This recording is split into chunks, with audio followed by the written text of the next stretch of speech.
ভিডিওতে আমরা ষষ্ঠ শ্রেণীর প্রথম পর্যায়ক্রমিক মূল্যায়নের ইংলিশে 3 নম্বর স্কুলের প্রশ্নের উত্তরগুলো আলোচনা করব। সিনের একের দাগেরটা দিয়েছে দি অ্যাডভেঞ্চারাস ক্লাউন থেকে। বলছে there was once a toy clown called Tuffy. বলছে টাফি নামের একটি খেলনা পুতুল ছিল।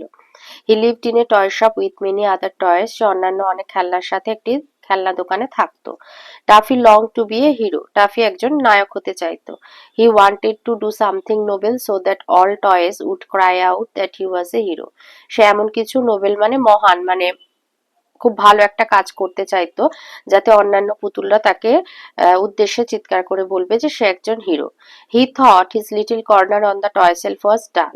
সে ভাবতো যে তার খেলনা দোকানের যে তাকে সে থাকে সেটা খুবই ডাল, মানে সেখানে কোনো আনন্দ নেই, সেখানে কোনো মানে রোমাঞ্চ নেই আর কি, বিবর্ণ যেটা বলা যায়।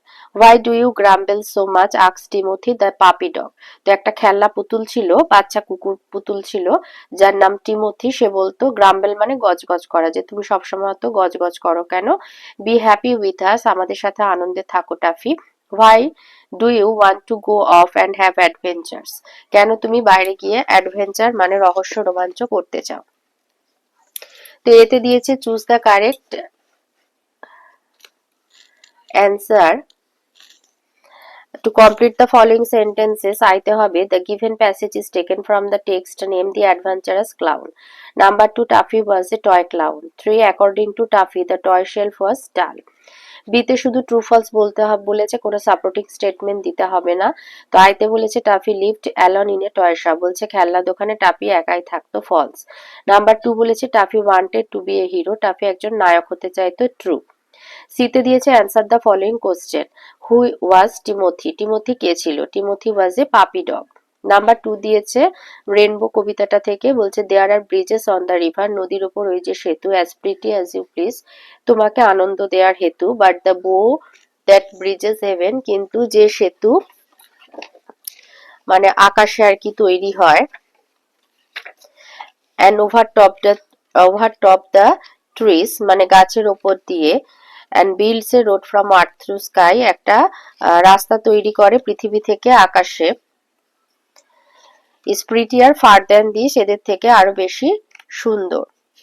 তো বলেছে complete the following sentences with information from the poem. আইতে bridges are built over the rivers. Number 2 হবে the bow builds a road from earth to sky. 3 তে হবে the bow overtops the trees. Unseen আসি, unseen বলেছে Ashoka was a man of peace, মানে সম্রাট অশোক একজন শান্তিপূর্ণ মানুষ ছিলেন। হি হেটেড ওয়ার, তিনি যুদ্ধকে ঘৃণা করতেন।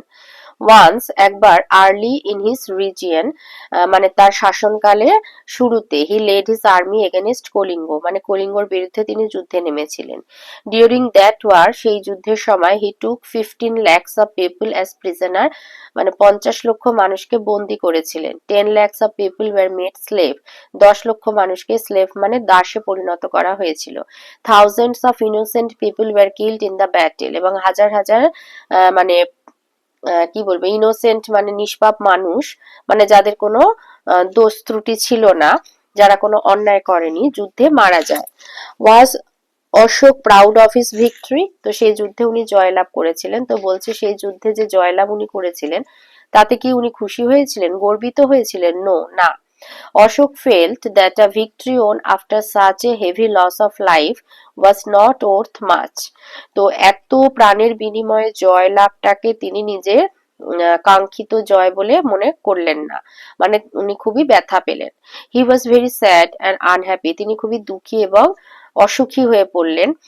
And took a vow not to go to war again, এবং তিনি একটা লক্ষ্য নিলেন যে তিনি আর কখনো যুদ্ধ করবেন না। হি ওয়াজ এ গ্রেট কিং, তিনি একজন মহান রাজা ছিলেন। The national emblem of India is Ashok pillar or স্তম্ভ, আমাদের জাতীয় প্রতীক হচ্ছে অশোক স্তম্ভ। এতে বলেছে answer the following question. How many people were made slaves during the war, যুদ্ধের সময় কতজন মানুষকে দাসে পরিণত করা হয়েছিল? 10 lakhs of people were made slaves during the war.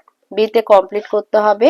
তো আইতে হবে Ashoka's pillar is India's national emblem. Number 2, at the loss of the lives in the war, Ashoka felt, এইটা লিখবে, that a victory won after such a heavy loss of life was not worth much.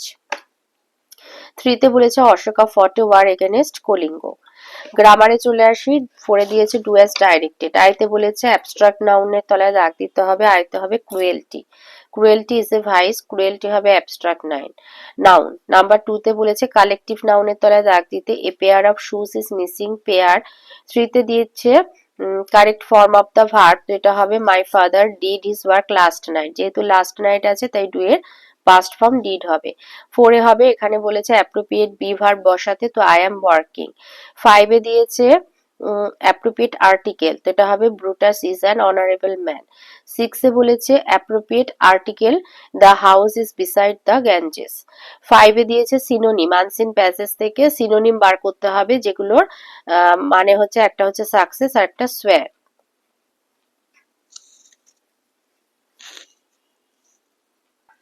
তো একটা হচ্ছে success হবে victory আর একটা সোয়ার হবে ভো। তো 6 এ দিয়েছে বোট জার্নি, বলেছে এই বোট জার্নির উপর একটা প্যারাগ্রাফ লিখতে এই পয়েন্টগুলো ব্যবহার করে।